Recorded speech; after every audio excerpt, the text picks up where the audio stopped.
How's it going? Good. All psyched? Yeah. Yeah. This week has been a crazy week, but a lot of cool stuff has happened. And yeah, I'm very psyched. I've been reading up on Carl Hart. I read all of his book, Drug Use for Grownups. And then I watched as many podcasts as I could of him and everything. And he's blowing my mind. His message blows my mind. Me too. I mean, before I was quite, I guess I had the standard response everyone does, like legalizing drugs is a crazy idea. Yeah. But yeah, he's very persuasive and it really makes me think of some things that I'd never thought of before. Yeah. Yeah. It's completely changed my whole perspective. And yeah, like a lot of thoughts that I've been trained to think while growing up, they're completely getting challenged now. And like, it's crazy. It's like, this is something that could, like, I mean, the whole world could get shaken by kind of thinking in this way and everything. And I've been talking about it with friends and they immediately assume it's like a libertarian way of thinking. But to me, it doesn't seem libertarian. Yeah. So what was your perspective before then? What made you want to interview him? Well, I guess a lot of people call me like kind of a hippie and everything. And I've spent a lot of time traveling and I've seen a number of, I guess you could say, cults in California and in Hawaii and stuff. And a lot of them are very open minded with psychedelics. So I've been exposed to that world quite a bit these past 5 years, but I've always kind of been almost like that superiority complex or something where it's like, oh, psychedelic drugs, those are okay. But any of those hard drugs like cocaine, crack, meth, heroin, those are all just evil. And like, we need to just eradicate those and everything. And, and even seeing people who have used them, and like, I've met people personally who have used those substances. And then immediately I kind of have this filter of like, oh, they must be like, their brain might be a little bit damaged now or something. And I didn't realize there's so many other factors that go into it. Yeah. Yeah. We're always all to the right or the left of somebody, somebody think, oh, marijuana is fine. It should be legalized, but all the other stuff. Or someone else says, no, yeah, everything should be illegal, like cigarettes to alcohol. We're all on this huge spectrum. And I guess I kind of wonder if he's on that extreme also because to pull us back. Maybe he doesn't believe everything. Maybe he's also provoking a bit. I don't know. I guess we'll find out. But he's Yeah. such a charismatic character. Yeah. Yeah. So let's just to introduce the audience a little bit about Tanner Peterson before we go all Carl Hart. Whereabouts are you now? So I am in Minnesota currently. I was just in California last weekend. The home base right now is Southern Minnesota. I've been pretty active here and I'm wondering when the right time is to move. But right now I've been enjoying the Midwest and getting shows here and doing a lot of stuff just off of online still ever since the pandemic. I've been doing a lot of stuff just based off of my phone and computer. And I'm excited for when that kind of like shifts out a little bit more into the real world again. Back to the real world. Because Yeah. that's how I think we found you through TikTok because you're really kicking off. Oh, cool. That's how I didn't realize that's how you found me. Well, we have a researcher and there was that one video that was everyone was dancing to the song. You asked all these reaction videos. Yeah. Yeah. Cool. Yeah. Yep. Because you're a worker now. I mean, you also held the world record for the longest busk. Yep. Yep. How long is that? 26 hours. 26 hours. It was craziness. Yeah. Were you on any street drugs at the time? It's funny because I won't say who, but people had offered me like a number of substances It would during come in that. handy. If I was going to do that, I would definitely load up. But for me personally, that's why Carl Hart especially has been blowing my mind. I'm pretty straight edge. I'm pretty like I don't drink, I don't smoke anything. I just like to be presence in life, and I always just thought that that's the way to be and stuff. So when I did that world record, the only thing I was on was green juice. But you didn't sleep? You did take a toilet break? You just I was allowed a 5-minute break every hour. So okay. every hour, if I had to go to the bathroom, I'd go to the bathroom. But if I didn't, I would just lay down on the bench I was playing off of. And I would just lay there and I would take like a 2-minute nap. And through the night, did you have in the wee hours, did you have people an audience? Yeah, I had at least one person with me throughout the night. That was the hardest part. And then I had a live stream going the whole time, so then people Yeah. could tune in. So at like 4 AM, there was like a number of people still tuned in. I'm guessing they're either like asleep or something. They just left their live stream on and stuff. But yeah, that was the hardest part. That was the dark night of the soul was around 3 AM to 6 AM. And then when the sun came up, it was like a rebirthing. Oh my god. Yeah, I mean, I've had some tough gigs, but that one takes the biscuit. Yeah, it was I mean, I just figured why not, and I'm surprised no one's broken it yet. I'm thinking it might be related to the pandemic because it's just harder for people to go out and do things still.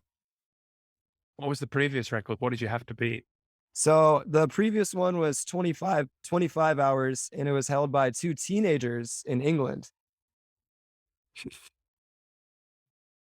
Yeah, I mean, that's that well, I think it's standing for a while. I wouldn't think I wanna go for that one. That would be tough. So, but what's next then? So you're gonna go to California, you think, moving? Yeah, I have a number of friends that I reconnected with for the first time in a really long time, pretty much since the pandemic, and they're all living in LA, and me and my friend lived in LA for a while, but when the pandemic hit, it was just like, it doesn't make sense to live there, at Mhm. least for the time being. So, I'm really kind of figuring out, like, when the right timing is, and maybe there isn't the right time, maybe it's always gonna feel like I'm never gonna be ready or something, you gotta just take that leap. So, yeah, I'm still kinda figuring out when, but I know, like, my dream, like, has always been kind of my goal is to eventually end up down there in Southern California. Everyone's leaving as well. That's what I hear from a lot of people. They're all moving to Nashville or Texas. So, Yeah. Yeah, and it's sad because I love that area, and I mean, I still love Nashville and Texas, but California's just got something different mm, to me. yeah, I've been through all there. I mean, LA was a toilet. I didn't like that. But Yeah, it's too bad that it's gotten worse and worse over the years, and I'm just hoping one I mean, it's like, it can't always be, like, getting worse, like, eventually, at some point, there's gotta be some improvement. yeah, yeah, yeah. Yeah, I was listening on a podcast today about the if you're thinking of voting Democrat, this is me as an Englishman criticizing American politics. So please feel free to tell me to shut up anytime. But if you want to see what the Democrats would do in politics, they've been running California for forever. They've got a governor can do whatever he likes. The senator, it's 100% the Democratic, but hasn't done such a good job in many things. So Yeah, I mean, yeah, I totally agree. I mean, I think it's less because everyone likes to make it all political, but it's like, mm, it doesn't seem even that political, it's just like we've got, like, a homeless problem, yeah, and, like, we've got, like, just all these, like, the city is just dirty, and it's like, it doesn't seem to make sense how, like, "Oh, well, you just gotta vote this party or this party to fix this." It's like, why can't we just, like, come together and just agree on, like, well, we wanna clean up this area and, like, we wanna, I don't know, provide more to more people, and I guess the disparity between how expensive, it is for most places to live there, and then the mm, people who are living there with barely any money, there's just that huge gap and everything, and I yeah. Because mean, it I mean, voting Republican is I'm no fan of them either. Terrible too. But I mean, California's the fifth largest economy in the world. Yeah, it could yeah. turn it into paradise though. Creative industries. It's got the high tech sector. It's got everything.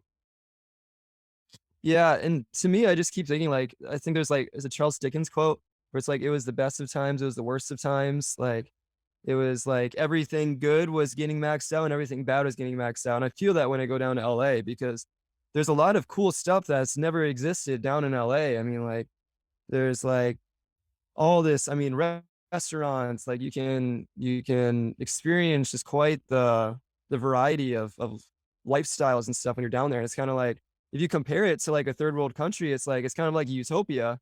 But then at the same time, there's all these like issues at the same time, and it's just so extreme on both ends. I heard like 70% of the restaurants closed because of the COVID lockdown as well. So Yeah, yeah, I actually when I was down there, I was in Ventura, so I was north of LA, and it was kind of nice being outside of the city. And I actually didn't go down to where I used to live in like Santa Monica and Venice and like Marina del Rey and stuff. But yeah, I think it's definitely kind of it's like a forest that got burned down and now it's trying to grow back. no, you go for those green shoots. Yeah. Yeah. Okay. Well, I need people like you there, people with get up and go. Yeah, I mean, that's what's gonna improve things is people because everyone's leaving and giving up on it, but it's like if people just showed up there and like try to improve things all together, I mean, that's probably how you do it. Yeah, that's the great attitude. Yeah. Yeah. And go back to Carl Hart with the drugs problem of it. Yeah. Maybe if they legalize drugs, could be a, I mean, legalizing marijuana has been a huge boost to Colorado and places like that. No. Yeah, it's gonna be interesting talking to Carl because there I mean, every time I go down to California, I immediately think of like all the drugs that are getting like transported and stuff like from Mexico and like because I'm interested to see what he'll say about well, I guess I mean he probably won't it won't surprise him, but I took a road trip down to California last summer, and on my way back up from California, I was passing through Colorado, and then I just crossed the border in Nebraska, and I got pulled over by a police officer for pretty much no reason. They said that I was in the passing lane for a little too long, and I was like, I was in the passing lane for a little too long, like, and then this police officer came up to me, and he looked kind of like on like a little nervous or something, and then he asked me where I was going and what I was doing, and said I went down there to like film music videos and hang out with my musician friends. He immediately asked me to step out of the vehicle. And then I was like, what's going on? So I grabbed my phone and I was like, I'm going to start recording this because this was like very, this was very close to when all that, I mean, police brutality stuff was in the media and everything. So I was nervous too. And then he like checked my pockets for like weapons and stuff. And I was like, what is going on here? And then he asked me to get in this vehicle with him. And then he had like a German Shepherd, like drug dog in the back of the car. And then he immediately he's like, okay, I'm just going to ask you straight up. Do you have any marijuana? Do you have any heroin? And do you have any cocaine in your vehicle? And I was like, no.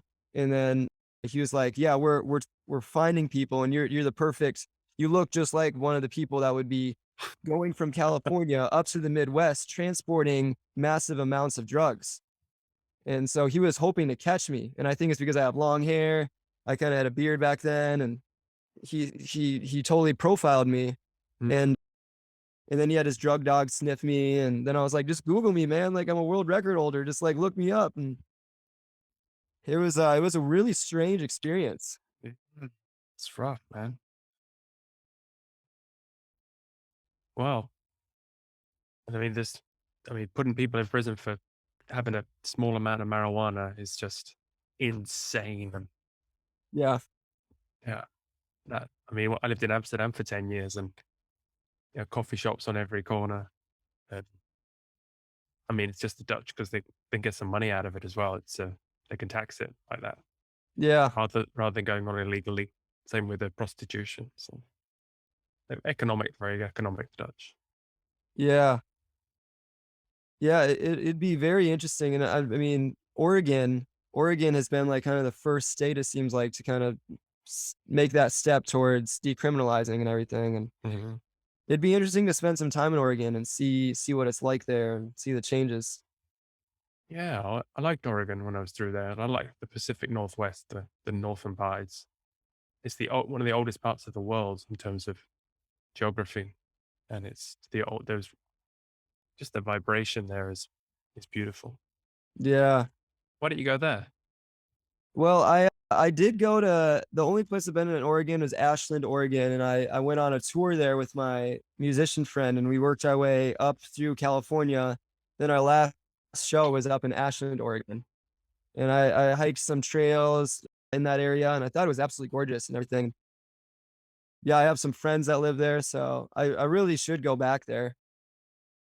I can understand the bright lights of the big city. You're a young man. You got to, they say, move there when you're young enough and leave before you get too old. So I think we got Yeah, to experience, yeah, got to check that box. No? yeah, yep, exactly. Yeah.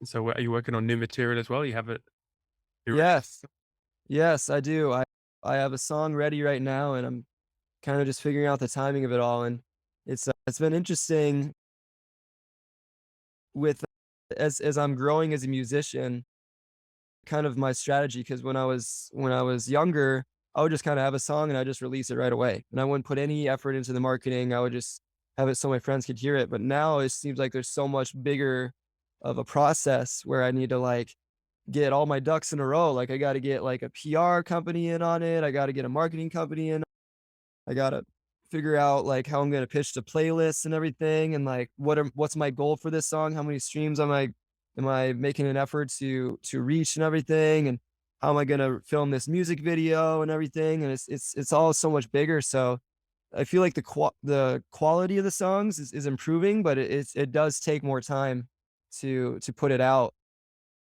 So, yeah, I mean, I've been working constantly. I mean, this is pretty much all I do is just working on the music stuff, and yeah, it takes time, and I'm doing pretty much all of it DIY still. I have a couple friends that help me out from time to time, but I mean, I'm kind of my own boss and doing it all on my own, and it's freeing. It's very liberating and fun, and it's a lot of work at the same time, but I wouldn't want to be doing anything else. No, no. Well, more power to your elbow. Yeah. Are you really using both hemispheres? No, you have to do Yeah. the creative side, make the song, but then you also have to do this grit work, the nuts and bolts of putting it all together and making sure people actually hear it. Yeah, and finding that balance where you got the business side of things and the art side of things, like, both really high up is quite the goal. But, I Yeah. mean, that's what excites me, like, I wanna wake up and have something exciting to work on, and I know that it's difficult, but that's why I wanna do it, because what's the point in living an easy life, because you're not pushing your limits and everything. And yeah, and this year's definitely been the best year so far, and yeah, I'm very excited to see what the rest of this year brings. And it seems like a lot of it is kind of uncertain. You don't really know what's gonna happen next. It's kind of almost like you're scratching off lottery tickets, and, like, you don't know when you're gonna, like, hit the jackpot. Yeah, exactly. Talking to the jackpot, here's Skull. Alright. Hello, Carl. Hey, you hear me okay? Loud and clear. Great.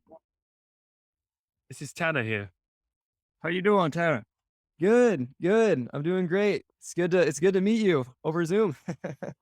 I'm sorry it's not in person. This virtual world is killing me, man. I agree, 100%. We were just talking about that. Whereabouts are you, in Switzerland today or New York? No, I'm in New York today. Okay. Yeah. Yeah, it's hard to keep track of you. You're back and forth. Yeah.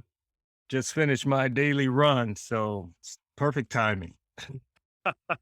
I Okay, well, Tanner's got a whole bunch of questions here. Yeah.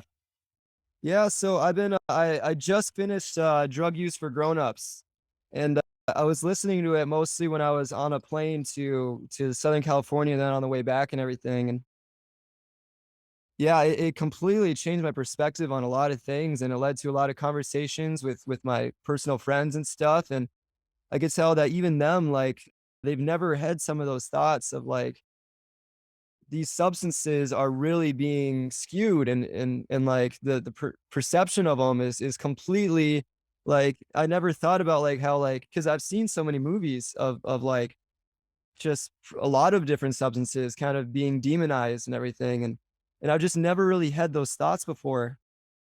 So it's really opened up my brain, and it's kind of, I mean, it's really cool that we can have this conversation, because it's like, it seems like a really big thing, and, like, you're really putting ripple effects into our culture and everything. and everything you say and everything, it's like it resonates. And I come from a background too of, I mean, I've been around a lot of kind of like hippies and like been on a lot of kind of like, you could call them cults, like in both California and Hawaii and stuff. And like, I mean, when I was in Hawaii, I mean, a lot of people had dreadlocks and stuff, but I totally resonated with the chapter where you were talking about like Jerry Garcia and like, and a lot of those hippies that are into psychedelics and stuff. And you could almost tell that they had this like almost superiority complex where it's like, well, these drugs are like totally okay. And like, this will lead to transcendence and stuff. And I was totally around that culture.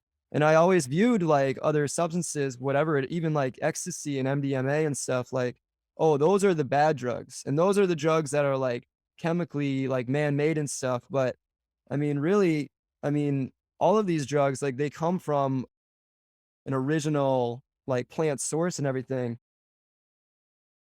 So I guess my first question that I have is like after reading all of this, it made me just really want to like help out like with this whole situation that we have going on in the United States and I guess in the rest of the world.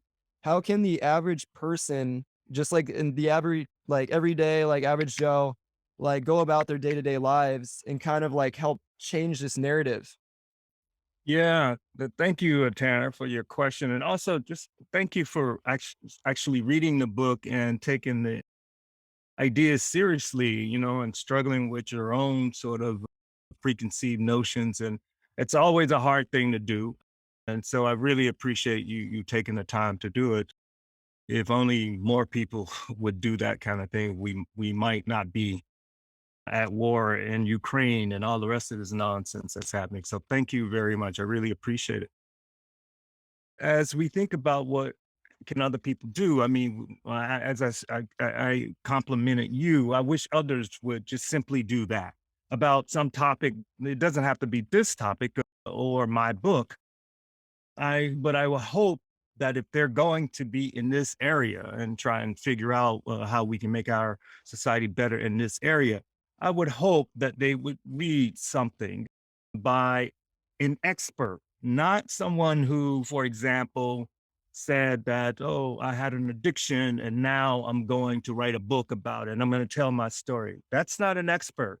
That's like going to someone to learn how to drive because they had a car accident. And then they now want to tell you about their car accident. That's what we do with addiction quite often. So when I say expert, I mean someone who's actually published in this area from a scientific perspective, from a perspective that what pharmacology is, what biology is, neuroscience, sociology, something about history.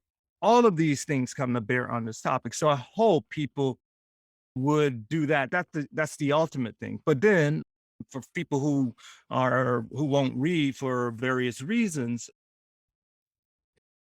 they can simply start by coming out of the closet about their own drug use. And coming out of the closet, when I encourage people to come out of the closet, I'm not saying that you come out of the closet and say that you are a train wreck. That's not what I'm saying, because that has been too often encouraged in this society. You have to say that you are a train wreck and you found Jesus in the process. And so if you are a train wreck and have found Jesus, you get mad props, kudos, people think that you are great.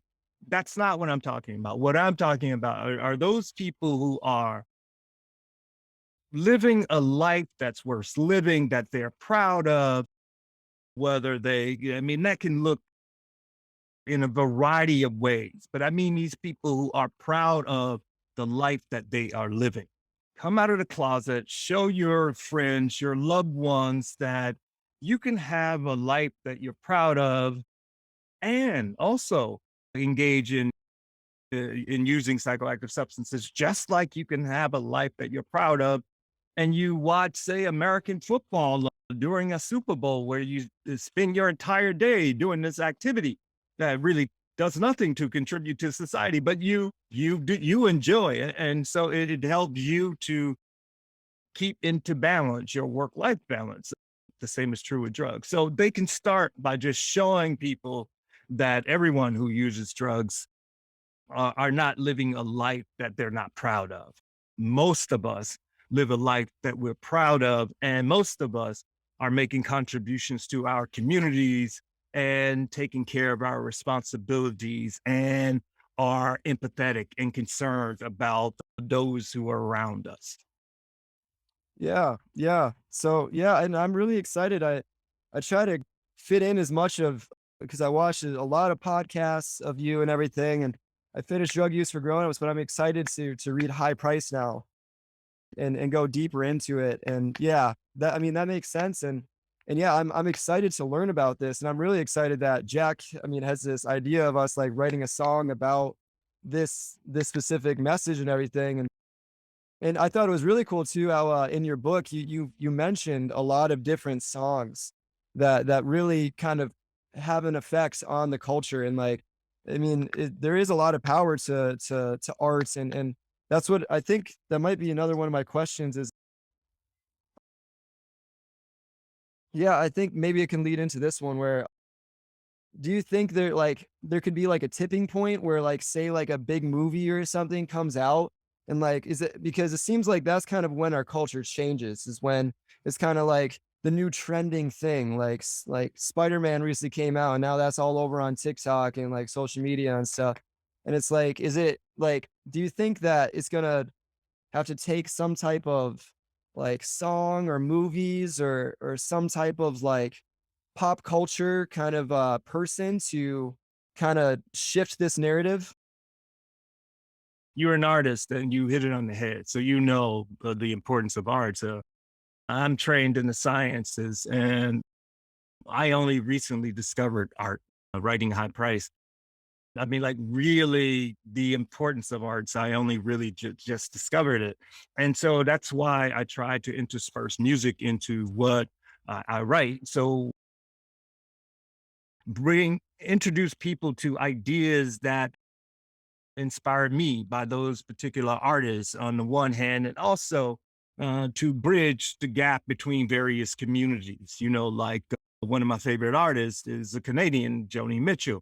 And so introducing, for example, like people with backgrounds like my own to Joni Mitchell, that is not very common. And so I'm trying to show people how we're all connected. And so as we think about drugs from that perspective, too often artists have been rewarded for peddling nonsense about drugs. I mean, we could think of Neil Young's song, The Needle and the Damage Done, you know, that nonsense. And there's so many. I mean, even though I really dig Neil Young and what he does, but that song, you know, it just further vilifies drugs.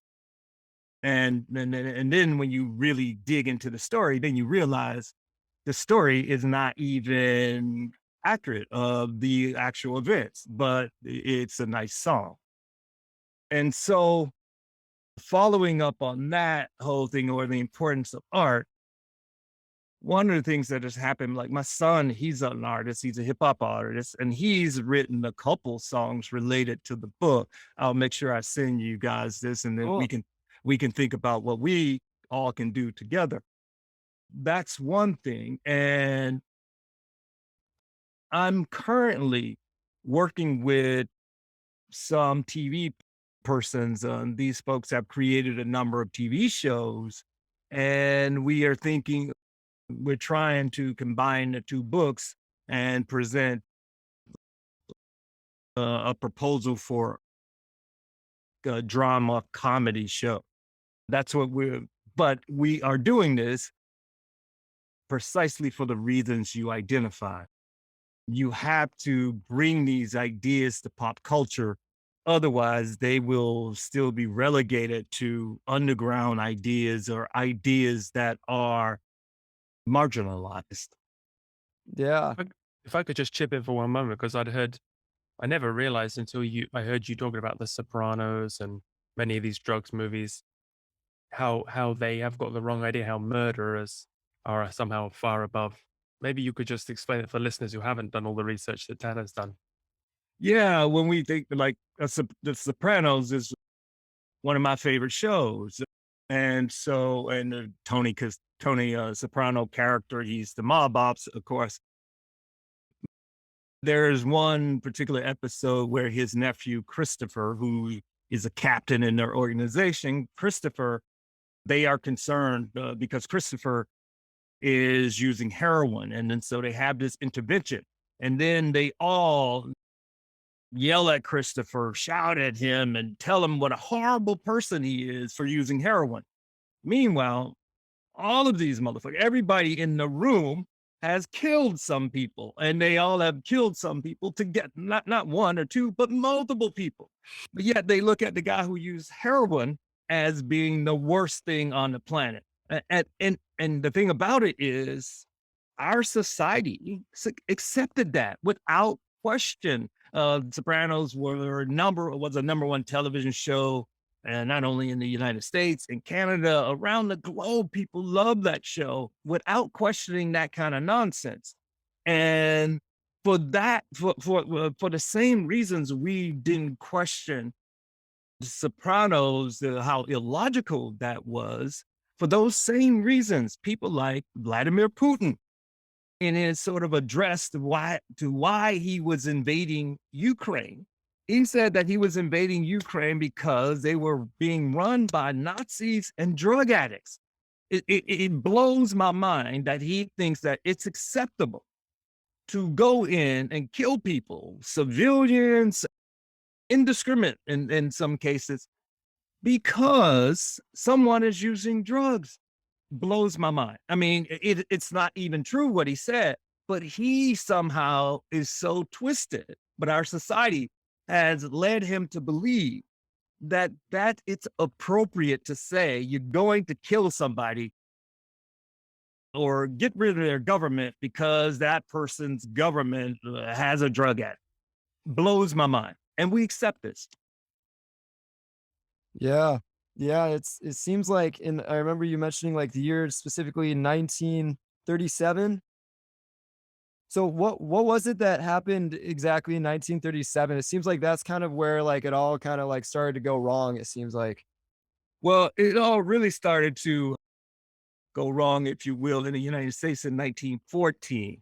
And that's when we passed the first national laws restricting the drugs, cocaine and opioid drugs.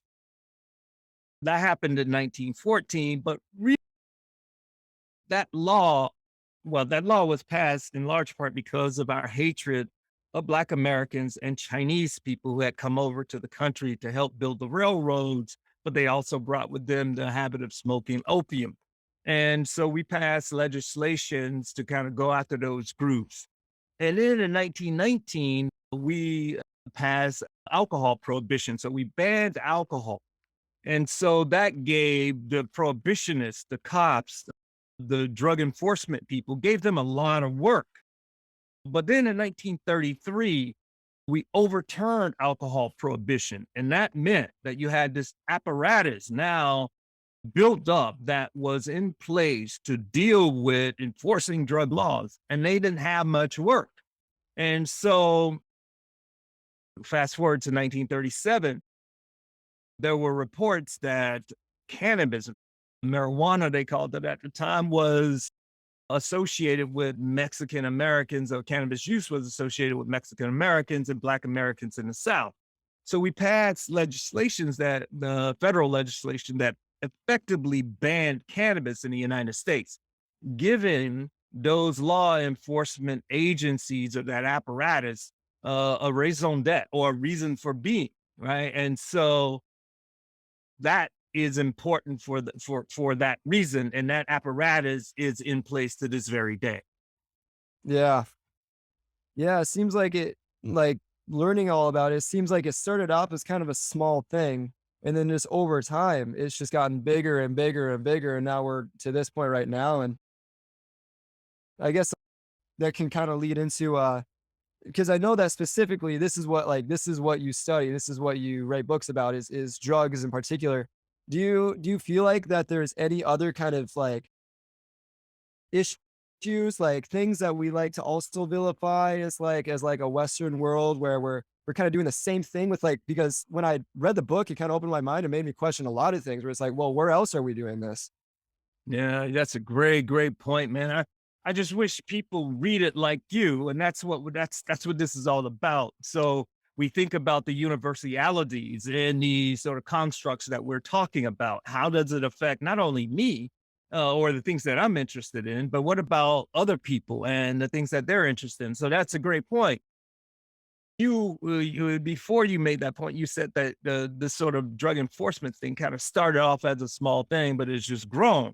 And you're absolutely right. In the United States, it's grown such that it's one of our most important jobs programs. So it provides so many jobs that the federal government, whether it's Democratic, Republican, whatever they are reluctant to do anything or change that apparatus. So when we think about changing drug laws, we think about the stop incarcerating people, we have to also think about a lot of people will lose jobs. And that's the major driver here. And we don't oftentimes talk about that. Now, when you think about, well, how is this related to other activities in which we engage in our society? Let's think about prostitution. We can think about people who decide to exchange sex for money.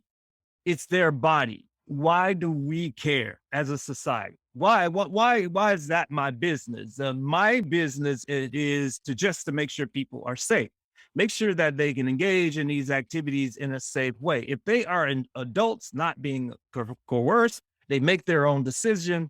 My job is to support their decision and make sure it's as safe as possible. That's my job as a public official. But what we do is we moralize that behavior just like we moralize drug taking behavior. We can think about another behavior that is changing, or our perception of that behavior is changing. Gambling.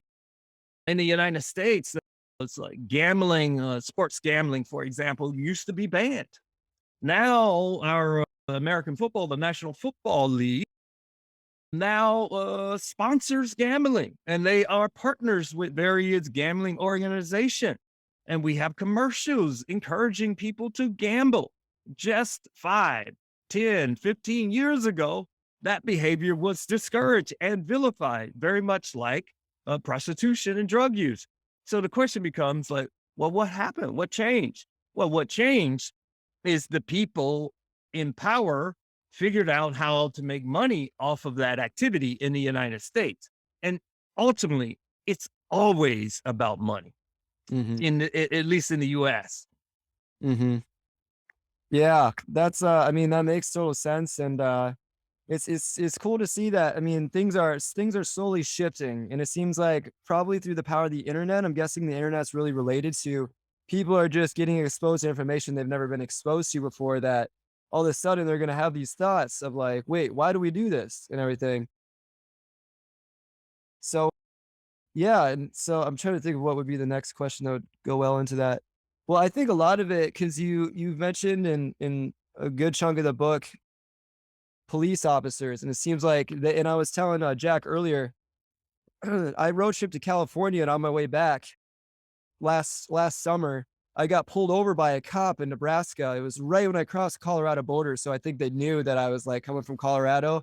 They totally saw my long hair. I mean, I had a beard at that point, and they were like, "That guy looks like he has drugs." And they pulled me over just saying that I was in like the passing lane for too long, and they asked me to get out of the vehicle right away, like without even any like reason. And then I was like, I pulled out my phone, and he didn't like that, and then he had a drug dog sniff my car, and he was asking if I had marijuana, heroin, or cocaine. And he was totally trying to like he was trying to get me. Like it's like he's like hunting. It's like I'm his prey or something, and made me feel really just strange because that's never happened before. And so it seems like police officers play a big role in like a lot of this issue. So like, what do you think we could do to like help hold like police officers more accountable? Is there anything that we could do as people? Or is that kind of up to the people that like, because it seems like police officers, I think you might have said this in the book, they're just really good at doing what they're told. Yeah. Like if someone tells them to do something different, they're going to listen. But it's like, is there anything that we can do to like help hold them more accountable? Yeah, that's a great point, and you're absolutely right. The police officers do what they told.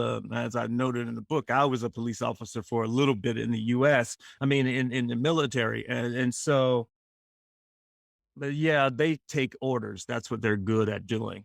And right now, the message to them is that drugs are bad, and you are good because you are keeping our society drug free, some nonsense like that. So what we need to do is this is why I have been trying to encourage people to get out of the closet and show legislators, people for whom we vote, that when you talk about drug users, you're talking about us, the people who vote for you, the people who pay taxes, the people who keep these countries moving.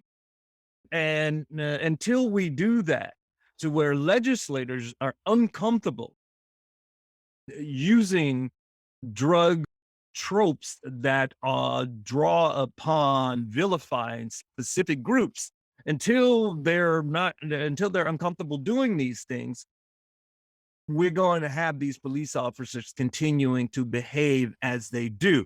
I mean, as I pointed out, they can be liberal politicians, they can be conservative politicians. They all know that they can get huge rounds of applause if they say, we're going to put more cops on the streets and rid your communities of drugs. Mhm. Even though, that's never going to happen. People are going to always use drugs. And where they're putting the cops are not where the drugs are typically. They're putting the cops in communities that they can take advantage of course.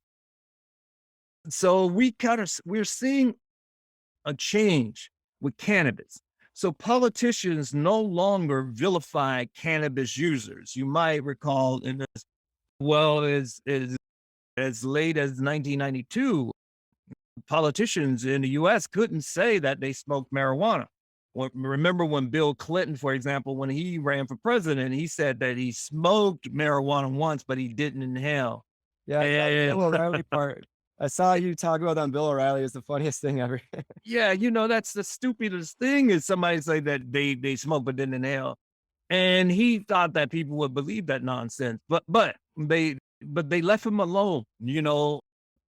Then subsequent presidents, Bush, Obama, they were able to admit having smoked marijuana. So marijuana or cannabis is cool. You're fine. Politicians won't vilify cannabis in part because the cannabis industry is proving to be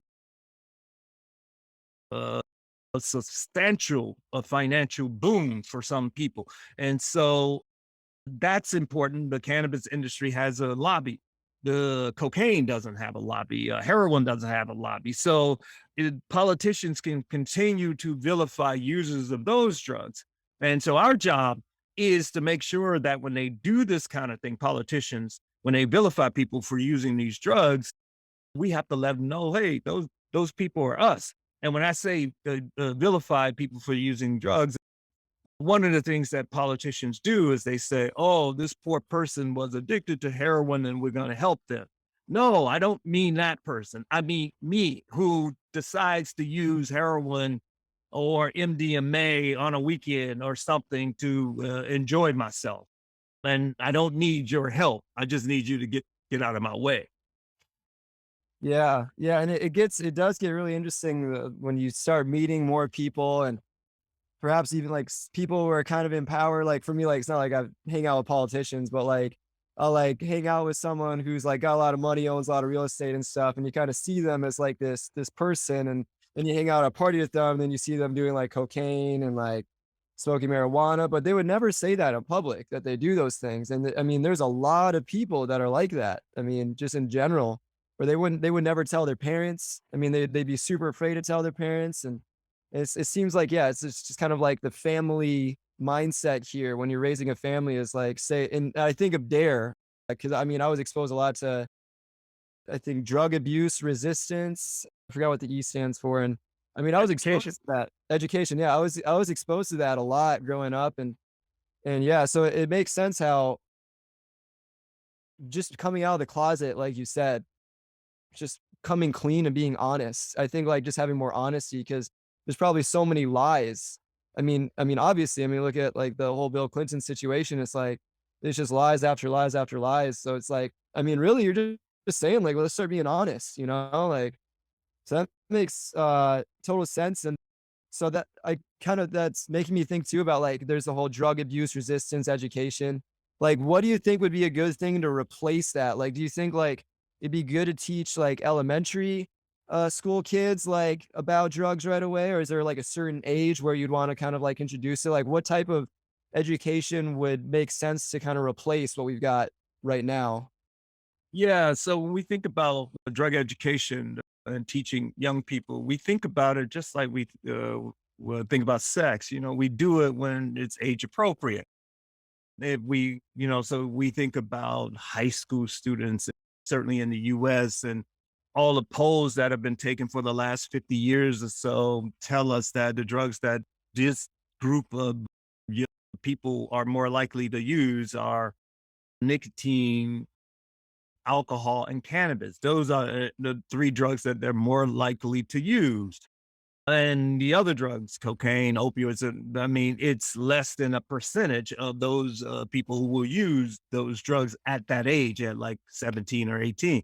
And so mostly your education should maybe focus in the high school years on just kind of being able to identify the signs that might be acutely troublesome. Like people might be in acute distress because, I don't know, they have alcohol poisoning. They had too much alcohol at a party. They overdid it, like some people do. You help people to identify those signs, and you help people to understand how not to like leave someone on their back, turn them over, get help when they see these signs, or sucking burning weeds down your throat if you have something like asthma. Oh, you might want to be careful. You might want to think about another route of administration. So you might want to teach them about routes of administration, just the basics. You teach them about dose. You teach them about the setting in which drug use takes place, because the setting is so important in terms of influencing drug effects. Those basic kind of things.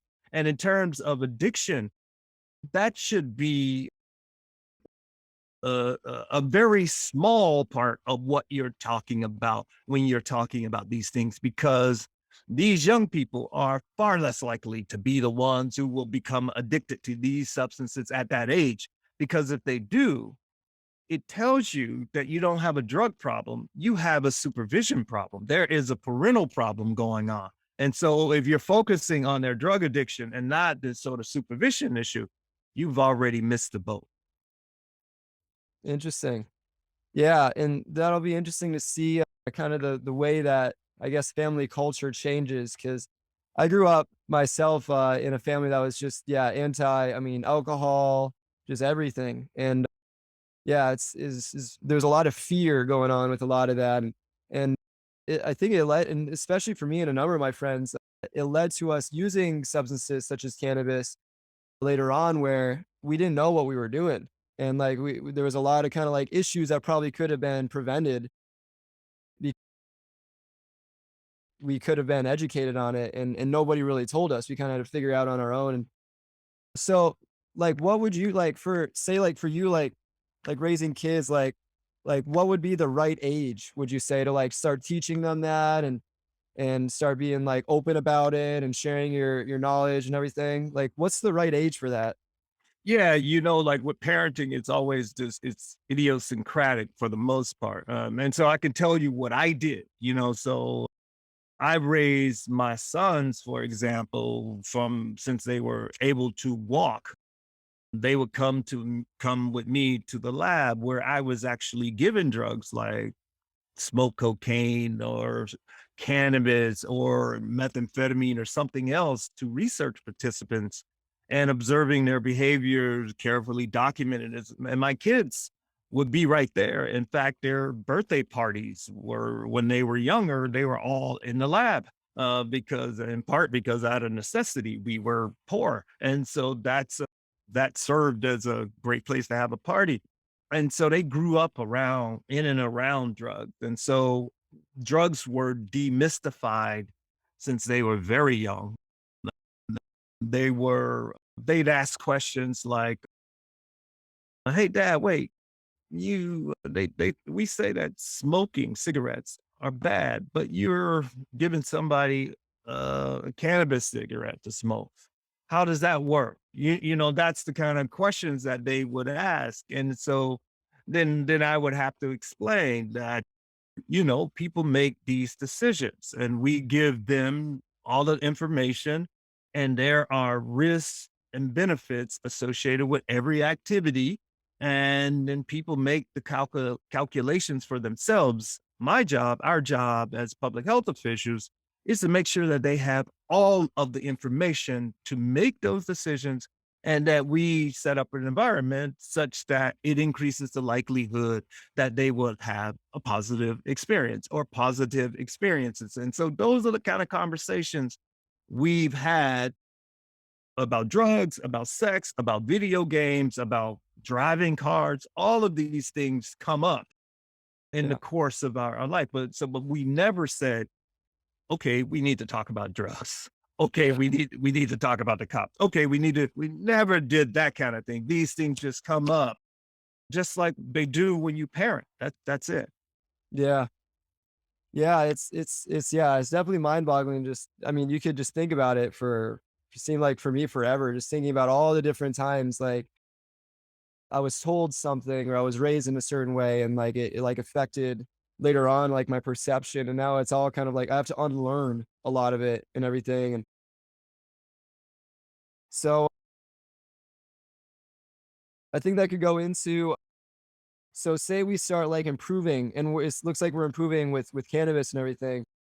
Do you think that us improving, destigmatizing and devilifying just pretty much drugs in general, do you think that will kind of have a ripple effect and lead to other issues becoming improved? Like, I don't know what other issues there would be. Like, would that make it more likely for prostitution to be so less tabooed and less vilified and everything? Like, do you think it'll really kind of kick in with a lot of other issues as well?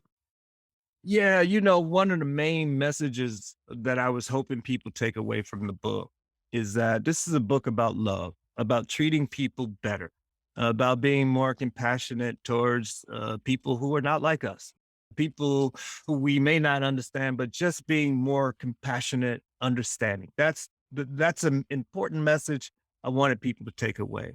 And so, and I was able to like really think about this message as I travel around the world and do drugs with a number of people, captains of industry, people who are on the street, just a wide range of people. And so I had to face my own biases.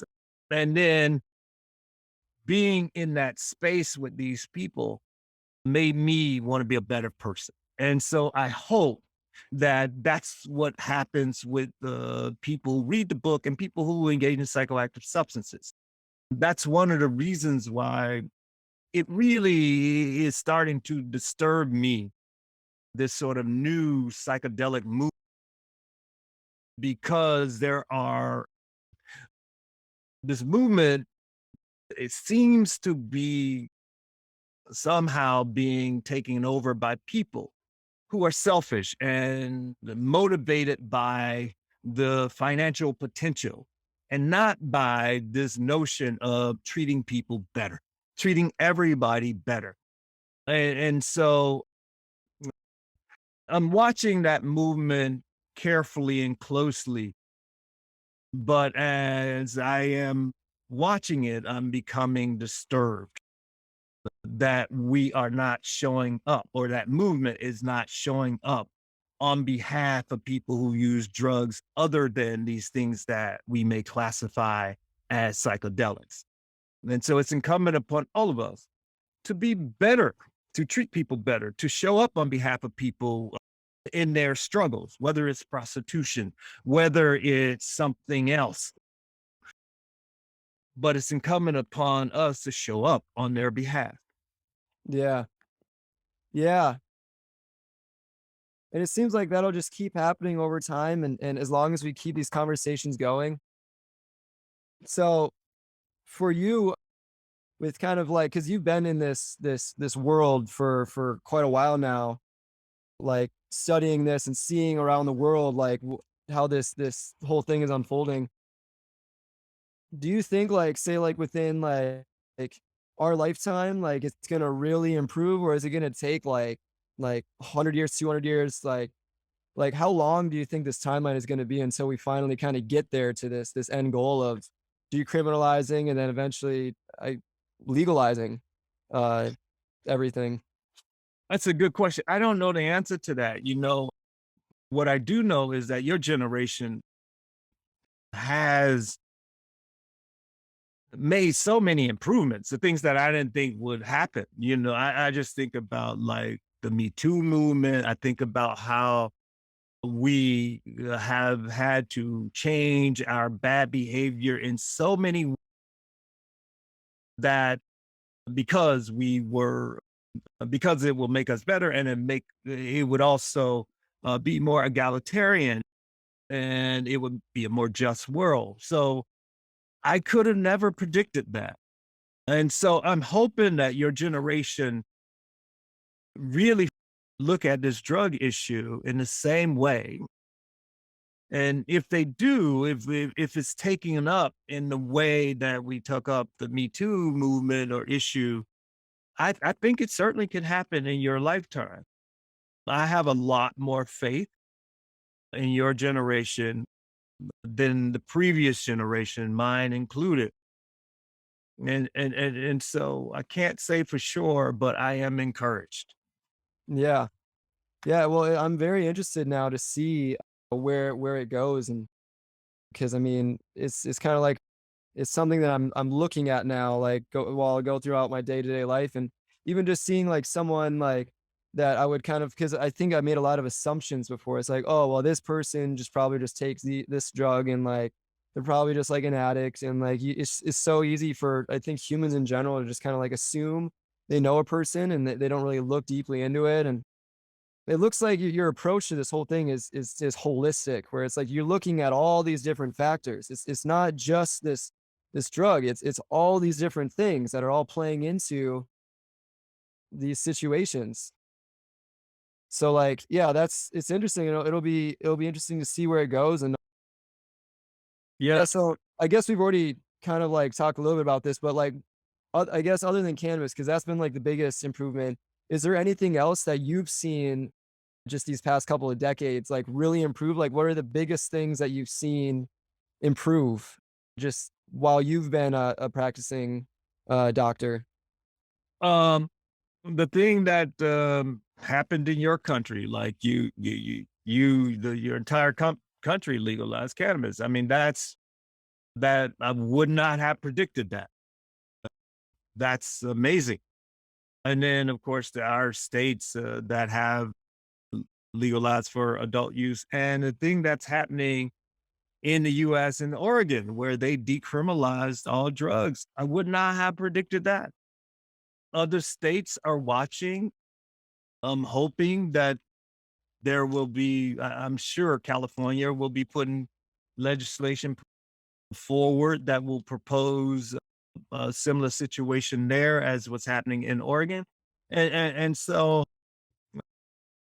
those sort of developments are really encouraging. And frankly, even the psychedelic sort of movement where it's okay for some people to say they use certain drugs. Like I have some friends, some of them are celebrities, and they come out and they say, oh yeah, I did ayahuasca and it was the greatest experience and these kind of things. And, I won't say their names because it's kind of funny. I want to say, which I'm sure I do. I'd be like, you should check out 6-APB or MDMA or even heroin. If you think that's something, but anyway, and so it makes me laugh that they are so moved by that particular substance because society said it's okay to be moved by that substance. And it's like, when you grow up,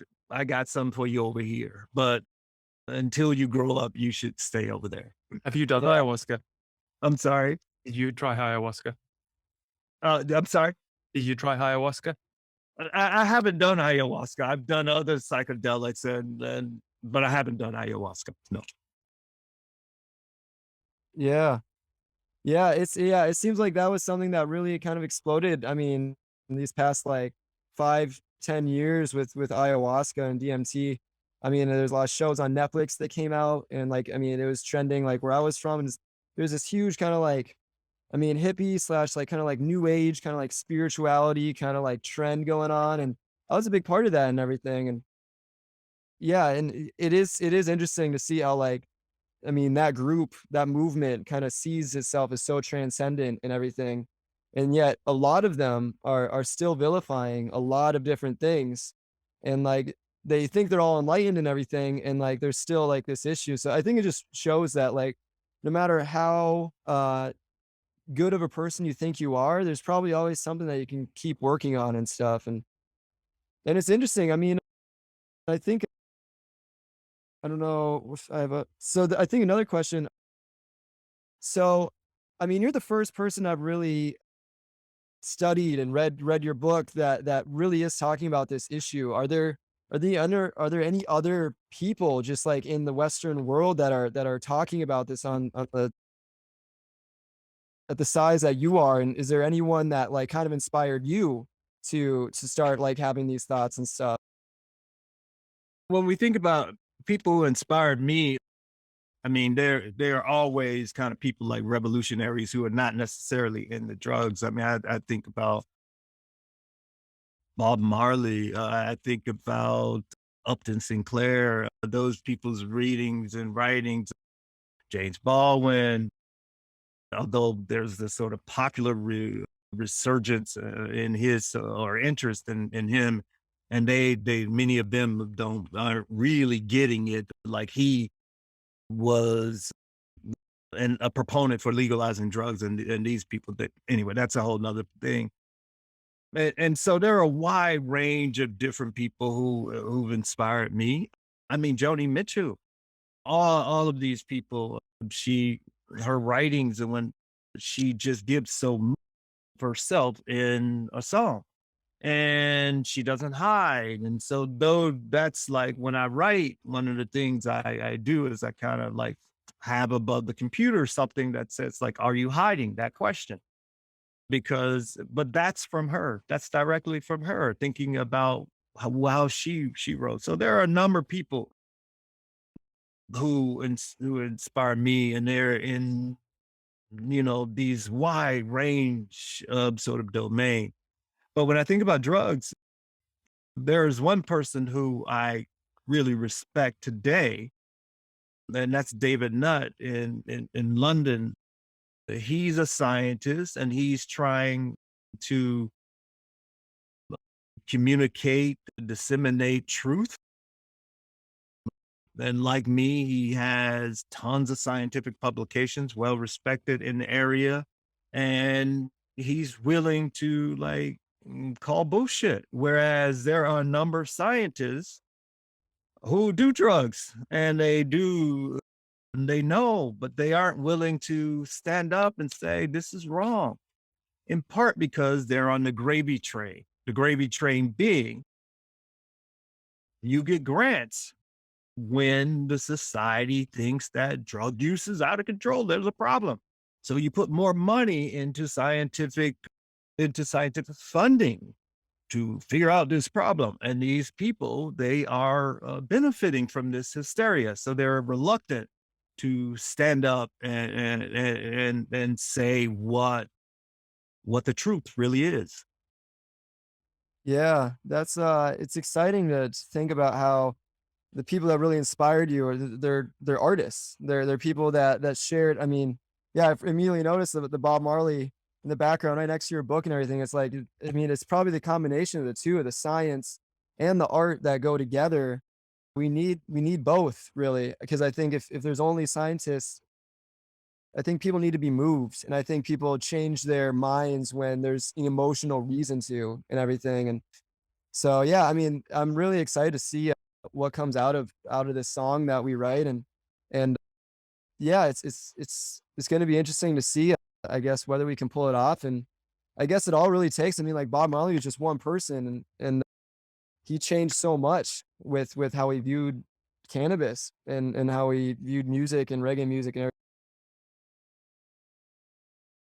everything. Yeah, yeah. One same to you.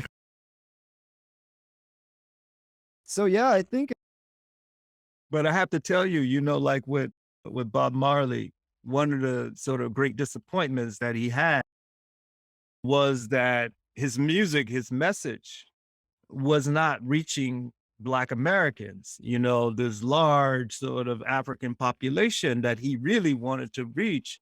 And he wasn't popular during his lifetime among Black Americans. And that really caused him a lot of disappointment, dissonance. And so even our heroes, they were not seen as the heroes, the people for whom they wanted to be heroes during their time. And that's the thing that's important to remember as we do our work, you know, because the work will be here and it will motivate and inspire people long after we leave. And so that's, you know, I try and work with that in mind as well.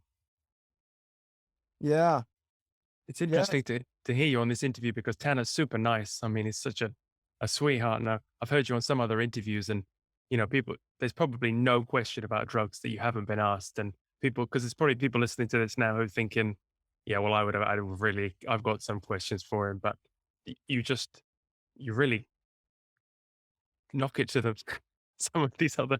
You're very combative. You're in those yeah. other Well, interviews. I guess if you want to ask me that, I mean, the only thing that I was really thinking of, well, like, do you think, like, just in general, it's like, is there any substance? Because I was talking about this with my friends, and then like some of my friends were just like joking around, like, well, what about crocodile? You think like that should be legalized and stuff? It's like, do you think that there's any substances that should still be like? Is there any exception that you can think of that you think, well, maybe it is better that this is, I don't know if criminalized is the right thing, or maybe at least not legal. Yeah, so that's a great question. People ask that question. And again, the people who think about that question don't really know about purity, pharmacology, like routes of administration, dose, all of these important things. So let's just take like opioids. I know quite a bit about opioids and I like opioids. And so if I could have the opioid that I want, you know, it would be probably heroin, right? Or because it's relatively, the onset is relatively fast. You can take it orally, or you can snort it and fast onset when you have pure heroin. Sherlock Uh, Holmes used to, was in Sherlock Holmes was in London, in smoky London, yeah, taking him. yeah. So the point is that if you have pure substance that have an ideal pharmacological profile, like something like heroin, there are others that we could talk about. There's no reason really to for inject it, but some people may like to inject it because they want to be identified in that subgroup, and that's okay. That's their prerogative. But most people won't do it because there won't be a need. One of the reasons why people inject is because the purity varies so much. And when you put it directly into the bloodstream, that means that you will lose less of it than when you snort it or when you take it orally. And so you want to make sure you get the biggest bang for your buck. And that's another reason why you get more potent opioids like fentanyl, because if you're going to like take this risk, you want to make sure you have the most potent one. You don't want to lose any. But if you have the ideal sort of opioid available, which in this case, certainly for euphoria, would be heroin, be no need for people to want to go get fentanyl. There still will be a few people who want to do that, and that's fine. And I'm not saying that we should ban that, but as long as they know that's what they have, then they know how to regulate their dose. They know how to titrate their dose. Now, when we think about crack, for example, smoking cocaine, it's the same sort of thing. If you have pure cocaine, high quality cocaine, The onset, whether when you snort it or so, it's quick. There's no need to really smoke it. But there will be people who smoke it, and that's fine if they decide to do that. I don't think that we should be banning a routes of administration. That's ridiculous. The most important thing is that we have high quality substance. Now, there are substances that I would say we should ban. For example, people have in the past, particularly in the 70s and the 80s in the US, people were trying to make this synthetic opioid is called MPTP. And then what happens is that when you take it, humans at least, it gets converted in the body to something called MPP plus. And MPP plus is neurotoxic. That means that it kills brain cells. Specifically, it kills dopamine cells. And people can develop what looks like Parkinson's disease in a matter of hours after taking this drug, if they take sufficient amounts. And so, of course, drugs like that should be banned. Again, the people who were using that drug were seeking a heroin high. If you have available heroin, you don't need to have those other substances. There are only a few number of substances that people seek. And I think they should be available in pharmaceutical grade quality. I mean, we can talk about things like making sure that they have a certain level of competency before they obtain permission, a license to purchase that drug. They have to be a certain age. So we can talk about the requirements that will be put in place before people are allowed to purchase it, but they should be available. Hmm. Yeah, that's interesting. Yeah, it's kinda like the same way that, like, you wouldn't want, like, poison to just be, like, readily available, where scientifically, like, it doesn't make sense to take that, and someone who would wanna take it, it's like, I mean, it's just kinda scientifically proven that it's not gonna lead to life, liberty, and pursuit of happiness. It's actually, like, killing your brain and everything. And yeah, Just, so I want to say one more thing, about like the smoking crack and that. Just think about alcohol. Like people theoretically can inject alcohol in their vein. Do people do that? No, right? At least I'm not aware of people doing. Maybe there's two people in the world that's done that. But alcohol, we get pharmaceutical grade, high quality alcohol. We know the content, and alcohol pharmacologically, it has an ideal pharmacological profile. The compound, the molecule is really small. There is essentially no blood-brain barrier for alcohol. What's in the blood is typically in the brain. It just so we can think about these drugs that we make available. We make sure they have ideal pharmacological profiles that decrease the likelihood of people wanting to take these drugs via routes that we may deem more dangerous. mhm. Well, I just wanted to ask though, because what about, because you're talking about the financial potential, what about the corporations? They can't be trusted, you know? I mean, the entertainment industry we've talked about, you know, the prison system is run in America by corporations. Corporations are destroying everything they touch. That's something I've found a lot in this through conversations. So, and pharmaceutical companies, they can't be trusted with talcum powder. Yeah. If drugs are legalized, those it could be they can't be trusted. So Yeah, I don't understand the point because pharmaceutical companies are operating now, and so we're now requiring that this category of drugs somehow solve the problem of capitalism. That's that like I mean we have to make sure we have restrictions on pharmaceutical companies. For example, we can ban pharmaceutical companies directly advertising to consumers. In the United States, we had laws that prevented that for many years.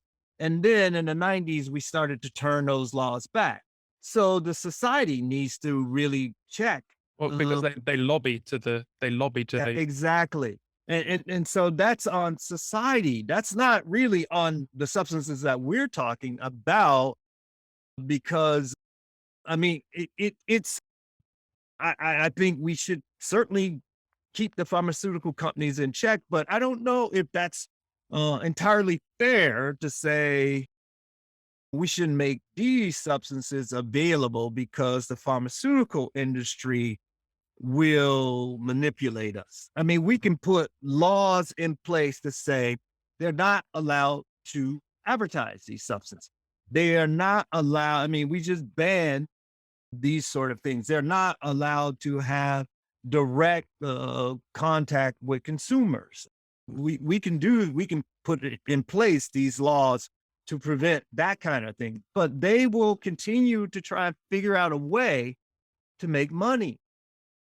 And if that means it's at the expense of some of their consumers, they'll do it. But it's on us as a society to keep them in check. I mean, they can't be trusted with sugar. I mean, look how much sugar they put in a can of Coke, and how can they be trusted with potent substances? I mean, never mind, I trust drug dealers more than corporations. I'd rather have it in the safe hands of.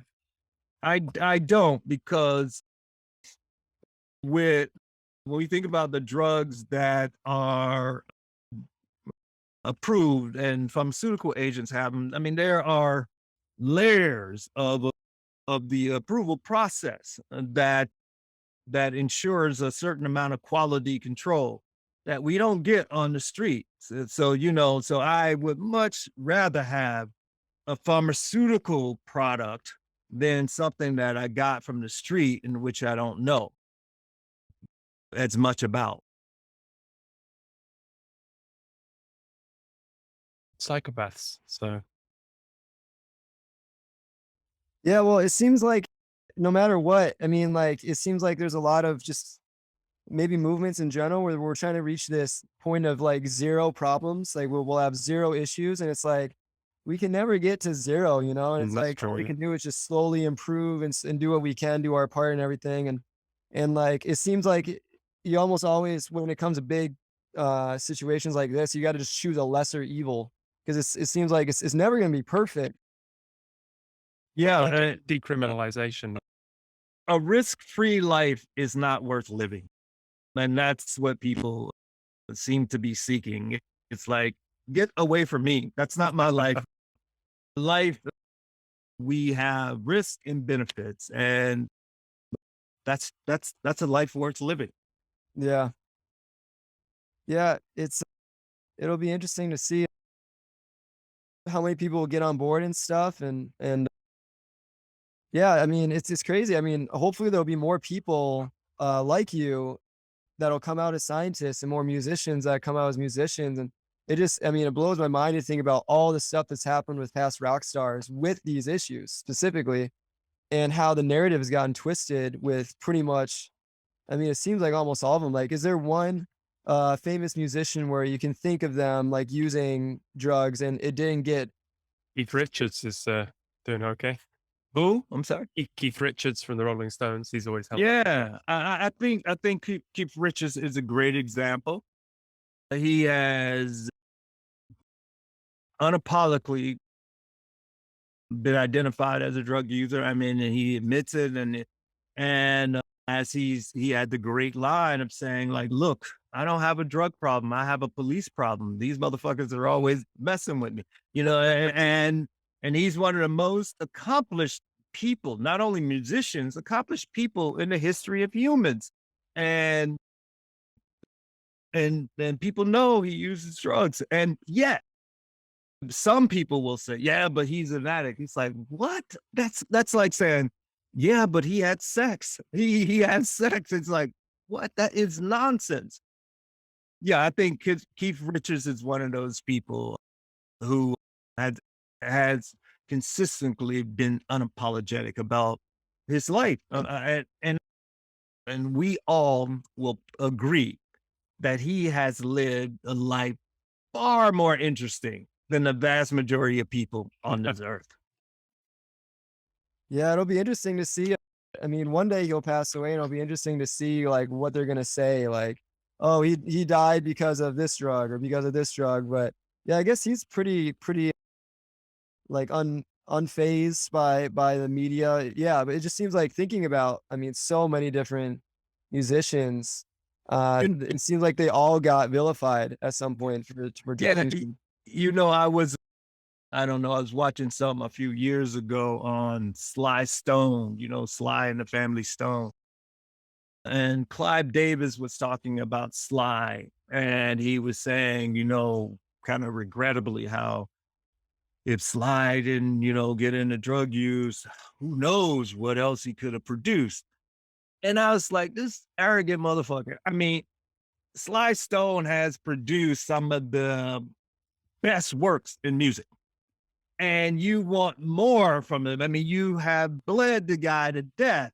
And, one of the reasons he probably was able to produce some of these music and some of this music and look at life in these different ways is because of his psychoactive drug use. And you are sitting here judging this prolific artist to say that you wanted more. It's like, what is wrong? That's a sick society.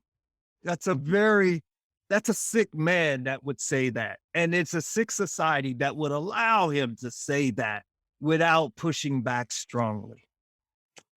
Yeah. Yeah, and I guess it seems like for everything, there's always, because you said there's still some drugs that you still think should be banned. And do you think that there's specific types of people that should probably, just in general, probably should avoid just pretty much drug usage? I think of people, I mean, I even grew up with some people, they use a lot of cannabis and psychedelics, and it kind of led to not always like schizophrenia, but like kind of like a schizoaffective kind of like disorder kind of thing. How does a person know like whether they're kind of like able to handle those types of substances, and how do you know that you should probably just avoid them? Yeah, this is a tricky area here because it's like saying, there are people who, I don't know, they behave in ways that disturb us already. Yeah. And then they may use drugs. It's like, it's not up to me to say that they should or should not use the substance. If they ask me, sure, I'll be happy to advise them, but I don't want to make this kind of global statement about who should and then allow people to go out there and vilify those people and say, you shouldn't do that. It's like me saying, this person, he's irresponsible, he's impulsive. Should that person be allowed to drive a car? And there are people who are irresponsible, impulsive, and now we want to give them a car in which they can hurt somebody and that sort of thing. But then turns out they're all right. They obey the rules of the road and they do these sort of things. And so that's a very tricky issue. I mean, I know this is what people like to ask science, like, tell us who are candidates, who's vulnerable. That's the language that they use, because vulnerability makes it seems like you're compassionate. But really what you're getting ready to do is be a cop for Yeah. those. Yeah, that's interesting. And yeah, I guess it really does depend on any situation. And I think, yeah, it kind of goes into giving a lot more responsibility onto the individual, where it's like, you're going to know yourself way better than we're going to know you, instead of being like, yeah, like kind of the police officer approach, where it's like, I'm going to immediately assume that I know what's good for you, even though I just met you right here in this situation. So yeah, I mean, it does seem tricky, because there's probably some people where maybe they want to be told if they're a good candidate or not. And they're looking for that structure. And then there's the complete opposite, probably people like me, where I don't try to like get told like instructions. Like I try to figure it all out on my own and make my own version. I think a lot of probably like creative people like want to kind of do that. So it seems like there's kind of like different sides of it, where you could be looking for that structure, and that's probably why people like cops, is they like that structure. And but then it creates that these issues and everything. So yeah, it's tough. There's a lot of people in the world, and I guess all you can do is just keep doing what you can to improve the situation. And because I mean, it's hard. It's like in the same way that we can't stop people from using certain substances. It was like, how are we supposed to stop police officers from doing what they do and stuff? And like, so yeah, I mean, it is tricky. Yeah. Well, I think we've run over our time here, so we should probably got a busy day ahead of you. So Right on. I have to, yep, another busy day. So what are we going to do about this music thing? wow, if your son will be up for it, I'm sure Tanner would love to So, collaborate. so Tanner, what I'll do is put my phone number in the message chat thing here. And then you hit me up, and then we'll figure out a time to get together. My son, I'll send you the couple songs that he has written on this, and then we can go from there. Sure. Wow, unexpected collaboration. So I sent you the number in the chat, and Perfect. looking forward to it. And thank you both for taking an interest in drug use for grown-ups. I really appreciate it. Yeah. Thank you. Thank Thanks so you. much for your Thank you time. for being brave to do this. All right, you guys have a good day, and I look forward to hearing from you. Sounds good. Bye, Thank Carl. you. Bye. Woo. Okay, wow. That was sweet, eh? That was really cool. I've never done an interview like that before. It was cool. I mean, Y- might as well do it, you know? Like You, you gave me you offered the opportunity. And I was like, of course. I mean, hell yeah. you did a great job, mate. Really good. I Yeah. mean, I'm not going to go out and start using myself. I'm not, it convinced me to respect other people's opinions and made me much less judgmental and I'm much more. I've been at a dinner party. I might have been. I have a much better opinion now, more informed opinion now. Yeah. Yeah. And I'm the same way where I mean, I'm 23 years old. Like I know what decisions I'm gonna make and everything. And in no way has learning about this like kind of like made me be like, oh well, maybe I could start taking this substance now. Like maybe, and I don't think his message really does that. I don't think it's really kind of promoting people to just try out drugs now. I think Uh, people kind of already made their decisions on whether they're going to use or not already. Because yeah, I yeah, mean, these are grown-ups. These are grown-ups that we're working with, and grown-ups make their own decisions. So I just want to be a voice that helps improve this whole issue. Cause I mean, I see so many examples just growing up with friends who weren't educated on drugs and they got themselves in really sticky situations. And I mean, it happens all the time, especially here where I'm at in Minnesota. And I'm sure it happens everywhere in the world. And I mean, it's a big thing. It's a really big thing. So yeah. Yeah, he talks about in other interviews about how, there's no jobs for people. They've taken away the industry. There's a depressed area, and then they come in and beat up on them for taking drugs when there's nothing, nothing else to do. yeah, yeah, And it's uh, also he gave me more of an insight into the way that because I watch you Breaking Bad, and The Wire, and it's all he must go up the wall if we mentioned that, but also COVID is what and has woken up the way the media puts a spin on things, and also the wars and I didn't realize how subtle it was also in the movies and things like that, and yeah, it really does have a point there. yeah, yeah. It's huge, and it's crazy that it's just one guy right now that is really just kind of it seems like shouting from the rooftops with all the podcasts and news channels he's on. And yeah, I really hope that like say like one day like the next generations like one day and perhaps I'll have kids like my kids can be in a world that's less I guess judgmental and Yeah. controlling and manipulative and full of lies and stuff. And it's cool. I mean, it's a world we've never seen. And well, I guess it, we don't know what it was like hundreds of years ago and stuff, but yeah, I really hope that it'll improve within our lifetime. Yeah, well, I mean, in Portugal, they've decriminalized all drugs there, Yep. and so that's.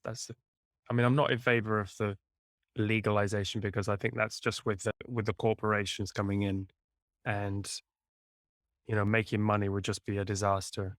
I really feel strongly about that. So Yeah, that was an interesting debate that you guys had those two separate viewpoints, and I can see both Because sides. by the opioid crisis, I mean, Hmm.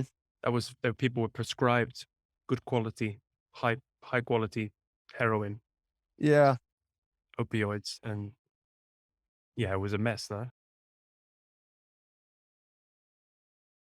yeah, it's hard to know, but I think I mean, because no, from what I know, I mean, even personal friends that I know that have died from overdoses with probably, I think there's multiple people even in my hometown that passed away from fentanyl being laced in the drug they were using.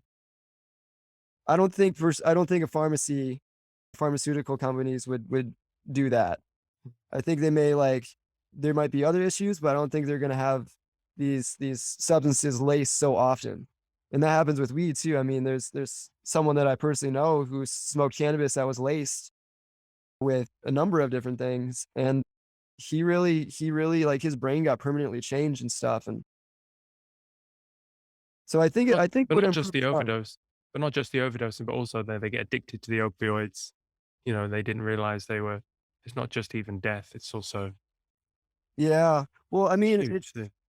it seems like that's already happening with like you were saying, sugar and opioids. Maybe the biggest thing that can help that is education. Yeah, I think it's more education about because I've also studied the Eastern traditions, Ayurveda and Buddhism and meditation, and they say it's control of the senses is the way to happiness, not more stimulation, but and not because when you take drugs, you lose control of your senses. It's more of a learning the discipline to control the senses and not to chase the pleasure than to give into it. Yeah, yeah. And his whole message kind of makes me think of the whole, I guess mindfulness is kind of that's been skewed too since it's been so like mainstream and everything. But yeah, just teaching people, and I think educating people and bringing people out of poverty in general. I think Yeah, those two things are the biggest things that are going to help improve things in general. That'll help probably this issue as well. Because if someone's educated and they can afford their bills and everything, they're gonna have thoughts that go beyond the Maslow's hierarchy of needs, where they're just. I mean, the morals kind of go out the window when you're hungry, like yeah. when you need to like get your next meal. Like Oh you're yeah, not really thinking about altruism and how you're gonna help the environment and stuff, and how to decriminalize drugs and stuff. And I'm just really lucky that I was raised in an environment where all my needs were met, so I'm able to have these thoughts yeah, and fly on a plane and listen to the audiobooks and stuff. And I because I've had that, I guess, ideal environment that I was just lucky to receive, I don't wanna take it for granted, and I wanna use it to, like, actually, like, do something to help yeah. improve stuff. Well, I mean, we need people like him, people like you. We need people on the far to pull us out, to pull out our ideas so that, even if we don't go all the way to legalizing drugs, that still you don't fill half of your prisons with people who are just carrying a pocket full of marijuana. No, it's just insane. Yeah. Yeah. There's a lot of people that I even personally know that went to jail just for marijuana possession, and crazy. It's I know. absolutely insane, and it completely affected the way they kind of view themselves. They're like, "Oh, well, I was incarcerated, so I'm this type of person now." Right, Just right. for having Yeah. a substance. What a mess. Jeez. Oh, well, are you inspired for a song though? Yes, 100%. I So, will.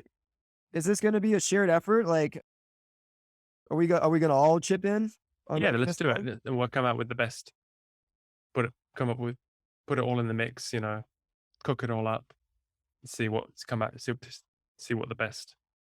Because this is the part that's free. We come up with a song, and then once we're into production, that's when the clock starts ticking. So the meter. So let's just come up with the best song, and have a go now. See what we come up with, and I'll do the same, and we can get in touch with his son too. It'd be good to have a hip hop. Could be a real. I don't know what's gonna happen. Yeah. Yeah, Yeah, I'm really excited to hear his son's music. yeah. let's go get to work. Yeah. Awesome. All right, Tanner. Thanks again. Thank you, man. This is life changing right here. All right. Well, you're gonna start doing drugs? I guess we'll see. Well, you never know. Like someone was saying just earlier, a couple of days ago, like you don't really know who you're going to turn into 5 years from now. Yeah, So yeah. it's like I can't really say. All right. Well, hope it's for the best. Yeah. Either way, it'll be for the best. Yep. All right. We're at Okay, mate.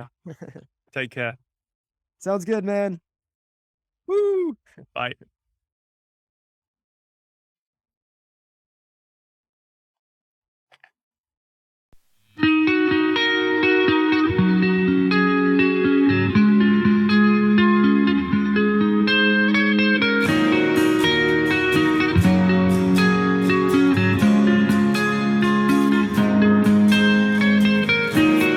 Coming again, coming for my own heart. Just live and forget. Everyone plays their part. Need a reset. Spirits in the mind are breaking through. New consciousness.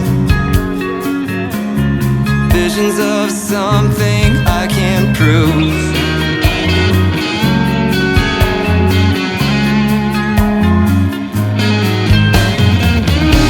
We're changing slowly, still falling onto ourselves. Can't stop the controlling. Can melodies break the spell? Legal truth covered up like it's suicide. Forbidden fruit. How can you tell me what is mine?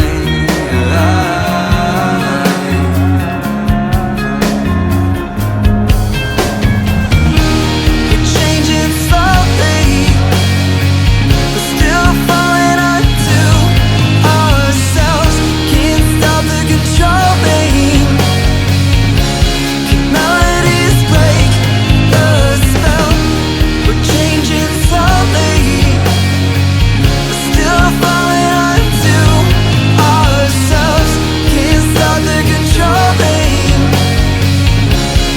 Melodies break the spell. Time to grow up, cause it's no right till they control us.